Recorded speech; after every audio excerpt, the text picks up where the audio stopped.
Bonjour. Après avoir vu le principe de fonctionnement des différents capteurs, nous allons maintenant nous intéresser aux expériences de physique qu'il est possible de réaliser avec un smartphone. Alors précédemment, nous avons vu que le capteur photographique présent sur les smartphones permet de mesurer de la lumière et de réaliser l'acquisition d'images numériques. Nous allons ici nous en servir pour analyser la trajectoire d'un objet en mouvement.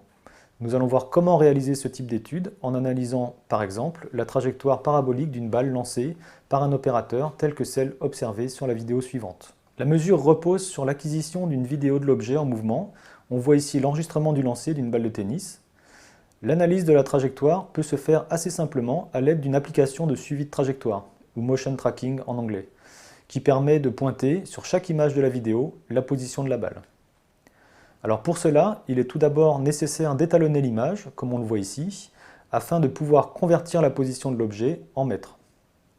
Une fois cette première opération réalisée, on peut pointer les différentes positions prises par l'objet au cours du temps et finalement visualiser la trajectoire parabolique.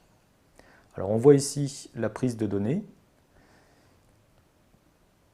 qui permet d'obtenir un tableau de données contenant le temps, la position suivant l'axe horizontal X et la position suivant l'axe vertical Y. Avant de discuter l'aspect expérimental de cette analyse de trajectoire, détaillons un peu l'étude théorique de ce mouvement de manière à bien comprendre ce que l'on observe. Considérons un objet de masse m, la balle de tennis, lancé de droite à gauche, comme sur la vidéo, à partir d'un point d'origine x0, y0. On communique à cet objet une vitesse initiale v0 et on le lance avec un angle alpha par rapport à l'horizontale. Au cours du temps, l'objet décrit une trajectoire parabolique et l'évolution de sa vitesse et de sa position au cours du temps est représentée schématiquement ici. On voit ici l'évolution de sa position et de la vitesse de l'objet au cours du temps. La seule force en présence dans ce problème est la force de pesanteur, autrement dit le poids de l'objet. L'application du principe fondamental de la dynamique nous conduit donc à établir que l'accélération de notre objet correspond à g. L'accélération de la pesanteur égale à 9,81 mètres par seconde au niveau de la mer. La force de pesanteur a tendance à entraîner l'objet vers le bas, comme on le voit sur cette illustration. Alors par définition, l'accélération d'un objet correspond à la dérivée seconde par rapport au temps de sa position en fonction du temps. Et afin de simplifier ces expressions, on note souvent cette dérivée avec un double point, x point point et y point point, chaque point correspondant à une dérivation par rapport au temps. Et de manière encore plus compacte, on peut écrire cette accélération sous forme d'un vecteur colonne, x point point, y point point, représentant l'accélération suivant les axes x et y. Alors par ailleurs, on sait que g est un vecteur vertical, orienté vers le bas. Ces composantes seront donc 0 suivant x et moins g suivant y. L'application du principe fondamental de la dynamique nous conduit donc à deux équations différentielles. X point point égale 0 et y point point égale moins g. L'accélération étant la dérivée par rapport au temps de la vitesse, nous pouvons intégrer ces équations afin de trouver x point et y point, les composantes du vecteur vitesse de l'objet.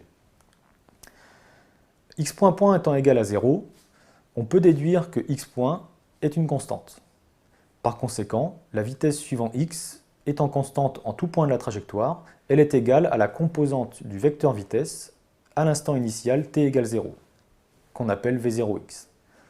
De même, l'accélération suivant y étant constante et égale à moins g, comme on l'a vu précédemment, la vitesse y point peut s'écrire y point égale moins gt plus constante.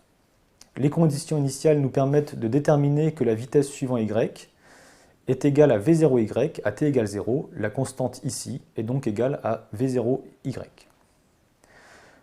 On arrive finalement à l'expression suivante.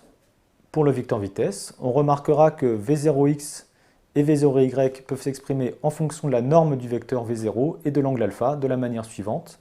v0x égale v0 cos alpha et v0y égale v0 sinus alpha. Alors, analysons maintenant l'évolution de la vitesse au cours du temps. Lors de la première moitié de la trajectoire, donc la phase ascendante, la vitesse reste constante suivant l'axe x et diminue suivant l'axe y, jusqu'à devenir nulle lorsque l'objet atteint le point culminant de la trajectoire. Alors, lors de la phase descendante, la vitesse suivant x reste constante et la vitesse suivant y devient négative. Le vecteur vitesse est en effet orienté vers le bas à ce moment-là.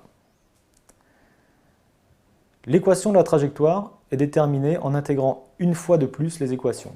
En effet, la vitesse étant définie comme la dérivée par rapport au temps de la position, intégrer l'équation de la vitesse nous donnera l'évolution de la position, x et y, en fonction du temps.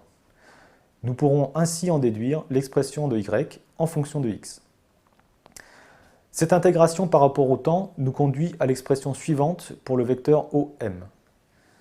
En exprimant t en fonction de x, et en remplaçant t dans l'expression de y, on obtient l'expression suivante pour l'expression de y de x.